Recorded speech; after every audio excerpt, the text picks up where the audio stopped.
Mac Davis, live from the International Professional Wrestling Hall of Fame in Albany, New York. And I came across Virgil. And Virgil, first of all, thank you for taking the time to be with us. Oh, yeah. It's cool, man. It's really cool, bro.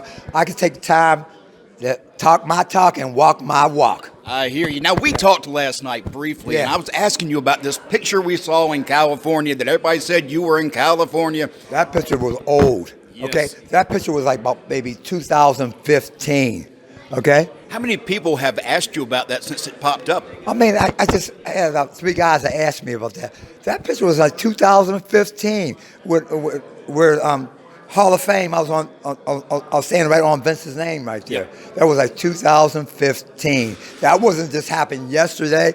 That was almost about 7 years ago. It was 6 years. 6 years to be exact. So if you see that picture online, it's not a recent picture. This has been years ago. That was 2015. Right now it's 2021. Was that 15 and 21? That's 6 years ago. Long time ago, folks. Get your news right. Get that news right.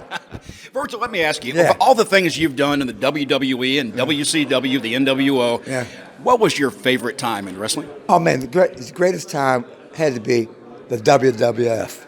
I mean, that's who made you. Yes. Okay? And me and Ted, we had the best time in the world. I mean, Ted and myself, right? We had the best time in the world in the WWF. We used to throw out 20,000 at ringside every match, and the people was crawling for it like dogs crawling for dog food. Yes. Right? Well, let me ask you now, with everything that you did with Ted, how did you get involved with him in the first place? I mean, I got sent all the way down to Memphis, Tennessee to learn this pro wrestling. I was a college wrestler. Yep. To learn this pro wrestling, and I went down, I was tagged up with Rocky Johnson. Wow. And guys who helped me out was a really good friend, two really good friends. One was Tito Santana. Yep. Which he's here as well. Brother, he's the worker of a worker. Tito can work with a candy bar. He's one of those types, huh? Yeah. Stick and he can have a match. He can have a match with a candy bar and it'll look great. Yep. Okay?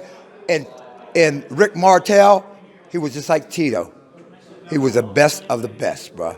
And I thank them guys still today. Every time I see them, I thank them. You mean? They're the best of the best, man. Now, nowadays, what are you doing? I still you go out and do signings still, and you still go around the world doing signings, man. Why not? Which is fun. I mean, I've done many of these. I've seen you at several of these things. And to be honest with you, this is a great way to spend a weekend. Some people go out hunting and fishing. I go out and do wrestling. Yeah, I go out, like myself, I go out and do wrestling. Yes. Okay? Or go to wrestling events, you know what I mean? Yes. Like big Comic Cons and stuff like that, or big wrestling shows, man. You can't beat that, man. No. It's the best time of your life. And some of the best fans you will ever see will be at these events because they are so dedicated to the wrestling genre. They love it. They love it. They love to see you, and when and they scream out your name. Oh, there he go, right there. Look. That's him. Look like they haven't changed a bit. And the funny thing is that I would imagine in some cases that's better than money when people see you and they say, thank you for the memories. Yeah, thank you for the memories. Yep. And I thank them for coming to see the memories. Yes. Virgil, thank you so much. I appreciate it. It's good to see you again. Okay, good seeing you, man. Thanks. Right. I appreciate it, man. You look like Bill Goldberg. Yeah. I should have said that. You look like Bill Goldberg. Listen to the message of Bill. Right. Yeah. Real quick before I get out of here, Bill Goldberg, I believe Virgil's got something he'd like to say to you. Hey, Bill, you see this guy? He's like a shorter version of you. I'm the midget version of Goldberg. Yeah, he's a midget. He's a midget. He's a midget Goldberg. I'm standing on a chair right now. That's why I'm so tall. So.